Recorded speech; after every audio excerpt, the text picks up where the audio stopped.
Good morning viewers. इस session में हम लोग नेटवर्क सिक्योरिटी का टॉपिक क्रिप्ट एनालिसिस समझेंगे। क्रिप्ट एनालिसिस क्या है, कितने तरह से की जाती है और कैसे की जाती है। क्रिप्टोलॉजी दो तरह से दो एस्पेक्ट्स है क्रिप्टोलॉजी के। एक क्रिप्टोग्राफी, जिसमें हम लोग क्रिप्टोग्राफिक प्रोटोकॉल्स के बारे में बात करते हैं। सिक्योरिटी, नेटवर्क सिक्योरिटी के डिफरेंट टेक्निक्स, सिक्योरिटी प्रोटोकॉल्स के डिफरेंट डिज़ाइन टेक्निक्स के बारे में बात करते हैं। इसमें हम लोग DES, AES, RSA अप्रोच को यूज़ करते हैं नेटवर्क सिक्योरिटी को सिक्योर करने के लिए, कि जो हमारा मैसेज जा रहा है उसको कोई भी अटैकर मैसेज को एक्सेस ना कर ले और उसको ना पढ़ ले।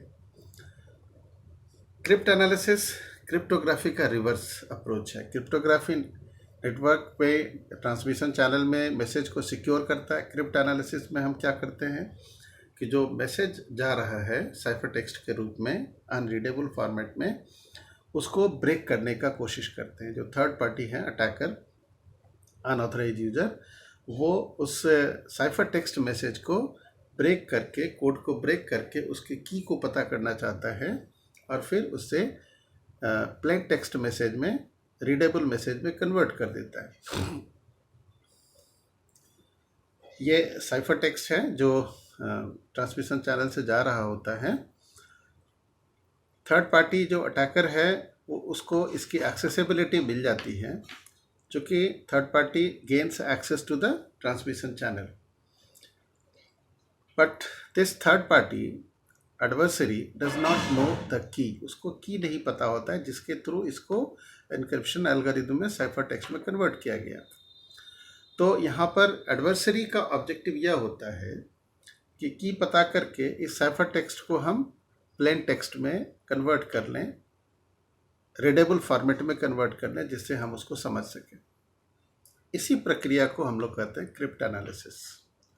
साइफर टेक्स्ट को प्लेन टेक्स्ट में कन्वर्ट करने की प्रक्रिया को ही हम लोग कहते हैं क्रिप्ट एनालिसिस। यहाँ इसको इस मॉडल में देखें कि ये सेंडर है, कोई मैसेज ये भेजती है रिसीवर को। जब सेंडर मैसेज भेजेगा तो वो प्लेन टेक्स्ट में होगा। यहाँ पर एक सीक्रेट की को यूज़ करके ये मैसेज एनक्रिप्ट होगा और वो साइफर टेक्स्ट में कन्वर्ट हो जाएगा। फिर ये साइफर टेक्स्ट ट्रांसमिशन चैनल से ही, सिक्योर ट्रांसमिशन चैनल से वो रिसीवर एंड पर जाएगा। फिर यहाँ डिक्रिप्शन होगा यूजिंग द सेम की और डिफरेंट की में भी। अगर सिमेट्रिक है तो वही की, एसिमेट्रिक है तो दूसरा की होगा, लेकिन की सीक्रेट की का यूज़ होगा। फिर वो ये प्लेन टेक्स्ट मैसेज में कन्वर्ट हो जाएगा, जो जिसको कि ये रिसीवर पढ़ पाएगा। इस नेटवर्क चैनल में इंटरसेप्ट करने के लिए बहुत सारे थर्ड पार्टी होते हैं, अनऑथराइज्ड यूजर्स होते हैं, जिनको हम लोग अटैकर्स या अपोनेंट्स या एडवर्सरीज कहते हैं। इनको नेटवर्क की एक्सेसिबिलिटी मिल जाती है। They gain it brute forcely, they gain the access to the network channel. और चूंकि इनको नेटवर्क चैनल की एक्सेसिबिलिटी मिल जाती है, तो इस चैनल से गुजरने वाले साइफर टेक्स्ट पर इनको एक्सेसिबिलिटी मिल जाती है, ग्रैब कर लेते हैं। तो इन अटैकर्स के पास सिर्फ ये साइफर टेक्स्ट होता है, इसके अलावा कुछ नहीं होता है। तो इनका ऑब्जेक्टिव टू फोल्ड है। पहला कि इस साइफर टेक्स्ट को ट्रांसफॉर्म करने के लिए जो की यूज़ किया गया है उस की को पता करेंगे, क्योंकि बगैर की का फिर ये प्लेन टेक्स्ट में इसको कन्वर्ट नहीं कर पाएंगे। दूसरा ऑब्जेक्टिव होता है इनका कि इस साइफर टेक्स्ट को हम की पता होने के बाद इस साइफर टेक्स्ट को प्लेन टेक्स्ट में कन्वर्ट कर लें।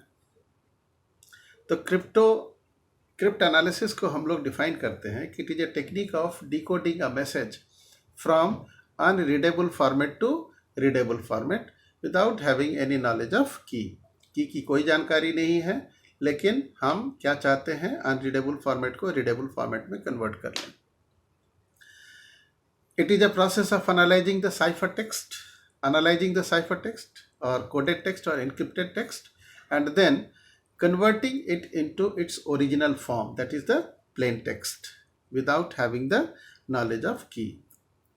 So crypt analysis is used to break cryptographic security systems, gain access to the encrypted message without knowledge of key and then to convert it to the plain text. It is a technique of decoding messages from a non-readable format back to its readable format. So cryptographic attacks rely on the nature of algorithm plus knowledge of the general characteristics of the plain text or even some sample plain text ciphertext pairs, PICI. This type of attack exploits the characteristics of the algorithms to exploit to deduce a specific plain text or to deduce the key being used. The person who does this crypto analysis is called crypto analyst. Reversively we can say कि crypt analyst वो व्यक्ति है जो transmission channel से जा रहे cipher text को grab कर ले, उसको एक्सेसिबिलिटी ले ले और फिर एनालाइज करके साइफर टेक्स्ट मैसेज को एनालाइज करके वहाँ से की पता कर ले और फिर उसकी की मदद से वो साइफर टेक्स्ट को प्लेन टेक्स्ट में कन्वर्ट कर ले, यानी अनरीडेबल मैसेज को रीडेबल मैसेज में कन्वर्ट कर ले। ये क्रिप्ट एनालिसिस 5 तरीके से हो सकता है। दीज आर डिफरेंट मॉडल्स, अलग अलग मॉडल्स हैं। कितनी जानकारी है साइफर टेक्स्ट के अलावा या साइफर टेक्स्ट के बारे में, उस हिसाब से ये 5 तरह से अटैक्स हो सकते हैं। एक है नॉन साइफर टेक्स्ट अटैक, जिसको हम लोग साइफर टेक्स्ट ओनली अटैक भी कहते हैं, non plain text attack, chosen plain text attack, chosen cipher text attack और चूजन टेक्स्ट अटैक। एक एक करके हम लोग इसको समझेंगे। पहला है नॉन साइफर टेक्स्ट अटैक, या इसी को साइफर टेक्स्ट ओनली अटैक भी कहते हैं।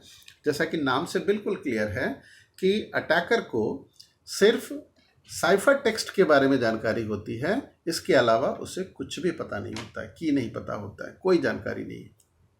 ठीक है, तो इस साइफर टेक्स्ट के बेसिस पर वो अटैकर क्या चाहेगा कि इसको हम प्लेन टेक्स्ट में कन्वर्ट कर लें। यहाँ जॉन सेंडर है, वो cipher text message plain text message भेजता है जो एनक्रिप्शन एल्गोरिथम में कन्वर्ट हो जाता है साइफर टेक्स्ट में, और ये ट्रांसमिशन चैनल से मोहित रिसीवर के पास पहुंचता है।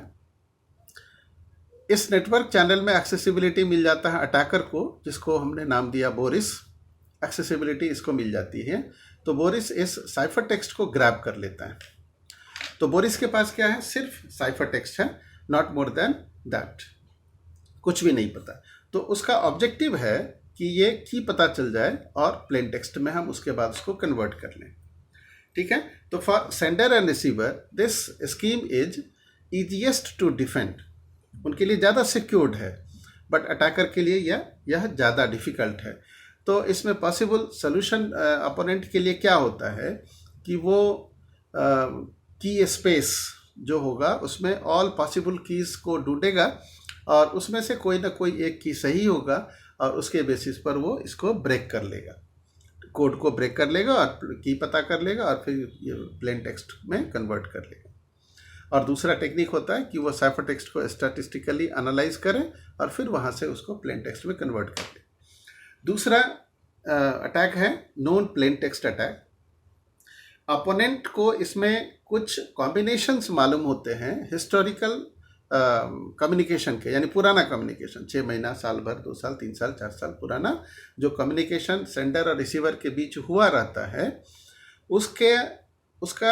उसके पास हिस्टोरिकल इंफॉर्मेशन है अटैकर के पास। तो अटैकर उन्हीं हिस्टोरिकल कम्युनिकेशन में से प्लेन टेक्स्ट को निकालता है PICI पेयर, यानी जैसे P1 है तो उसका एक करस्पॉन्डिंग साइफर टेक्स्ट C1 होगा, दूसरा प्लेन टेक्स्ट P2 है तो उसका करस्पॉन्डिंग साइफर टेक्स्ट C2 निकाल लेता है, और इसके बेसिस पर वो पैटर्न ढूंढता है और उस पैटर्न के बेसिस पर वो क्या करता है कि की पता कर लेता है और उससे फिर मैसेज को पता कर लेता है। यानी अटैकर को प्लेन टेक्स्ट पुराने कम्युनिकेशन का, हिस्ट्री ऑफ कम्युनिकेशन का PI और उसका करस्पॉन्डिंग CI मालूम है, तो इस हिस्टोरिकल कम्युनिकेशन के बेसिस पर वो करंट मैसेज जो भेजा जा रहा है उसका की और उसका प्लेन टेक्स्ट पता कर लेता है। यहाँ हम लोग देखें, attacker Boris analyses some pairs of cipher text and corresponding plain text. ठीक है, तो ये जॉन है, ये मोहित है, इसको मैसेज भेजता है। तो पुराने में से क्या कर, ये मैसेज भेजा P*, उसका फिर कन्वर्सन हो गया साइफर टेक्स्ट में C*, ये करंट मैसेज है। अब अटैकर बोरिस को पता करना है कि ये सी स्टार का प्लेन टेक्स्ट क्या होगा। तो क्या करता है कि जॉन और बोरिस के बीच जो पुराना कम्युनिकेशन हुआ है उसमें से प्लेन टेक्स्ट P1 निकाले तो फिर उसका C1 प्राप्त कर लेता है, P2 निकाले फिर उसका C2 प्राप्त कर लेता है, इसी तरह से PI CI। और इस कंपेयर के बेसिस पर उसमें से कुछ पैटर्न ढूंढता है, जैसे ट्रांजैक्शनल फाइनेंशियल ट्रांजैक्शंस होते हैं, उसके कम्युनिकेशन का डेटा उसमें कुछ स्पेसिफिक कोडेड फॉर्म्स होता है, तो उनके बेसिस पर ये पता कर लेता है न्यू और करंट मैसेज, यानी gets P star from C star. Clear? Boris has more information and knows plain text pattern that will appear in a message, so he may be able to deduce key and the plain text. तीसरा है chosen plain text attack. chosen plain text attack में क्या होता है कि adversary को encryption missionary का temporary access मिल जाता है। इस क्रम में वो क्या करता है कि पुराना जो कम्युनिकेशन हुआ रहता है उसमें से प्लेन टेक्स्ट डालता है और उसका करस्पॉन्डिंग CI प्राप्त कर लेता है। जैसे P1 डाला तो C1 मिल गया, P2 डाला तो C2 मिल गया। तो रैंडमली ऐसे प्लेन टेक्स्ट को चूज करके फिर वो एनक्रिप्शन एल्गोरिथम में डालता है, उसका करस्पॉन्डिंग CI उसको पता चल जाता है। कि यहाँ पर रन टाइम में नहीं मांगा जाता है, कि प्रोग्राम के अंदर एम्बेडेड होता है। रन टाइम में की नहीं पूछना है, वो प्रोग्राम के अंदर ही एम्बेडेड है। जब डिक्रिप्शन होता है तो डिक्रिप्शन एल्गोरिथम उस की को ढूंढ निकालता है। तो यहाँ पर इसका बोरिस का यानी अटैकर का ऑब्जेक्टिव यह है कि हमको की पता चल जाए।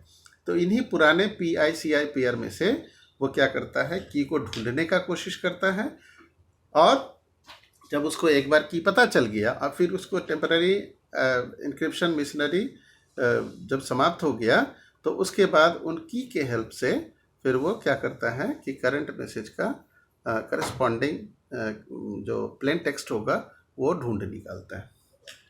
करंट साइफर टेक्स्ट मैसेज से करंट प्लेन टेक्स्ट को वो ढूंढ निकालता है। ये है, जैसे ये एनक्रिप्शन एल्गोरिथम पर इसको एक्सेसिबिलिटी मिल गया बोरिस को, अटैकर को, जिसमें कि की एम्बेडेड है। तो फिर वो पुराने कम्युनिकेशन का P1 देता है, C1 मिला, फिर P2 दिया, C2 मिला, और इस तरह से वो की पता कर लेता है पैटर्न के बेसिस पर। फिर जब उससे ये टेम्पररी एक्सेसिबिलिटी ले ली जाती है सेंडर एंड के कंप्यूटर से, तो फिर बाद में जब कभी ट्रांसमिशन होता है तो उसकी की सहायता से वो पता कर लेता है कि current plain text cipher text का करंट प्लेन टेक्स्ट क्या होगा। ठीक है?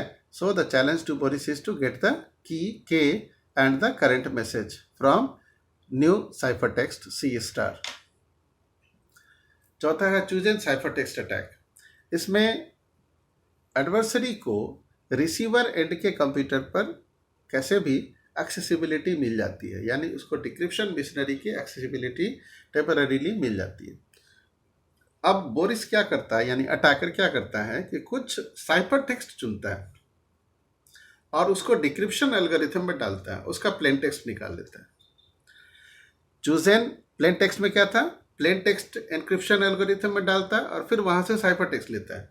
चूजन साइफर टेक्स्ट अटैक में क्या करता है, डिक्रिप्शन एल्गोरिथम पर एक्सेसिबिलिटी है तो वहां से सेलेक्टेड साइफर टेक्स्ट वो डिक्रिप्शन एल्गोरिथम में डाला, उसका करस्पॉन्डिंग प्लेन टेक्स्ट मिल गया, जिसके बेसिस पर फिर वो की को पता कर लेता है, और उस की के बेसिस पर फिर जब उससे ये ले लिया गया, टेम्पररी एक्सेस ले लिया गया, तो बाद में जब कभी भी ट्रांसमिशन होता है तो उस की को यूज़ करके करस्पॉन्डिंग साइफर टेक्स्ट का करस्पॉन्डिंग प्लेन टेक्स्ट पता कर लेता है।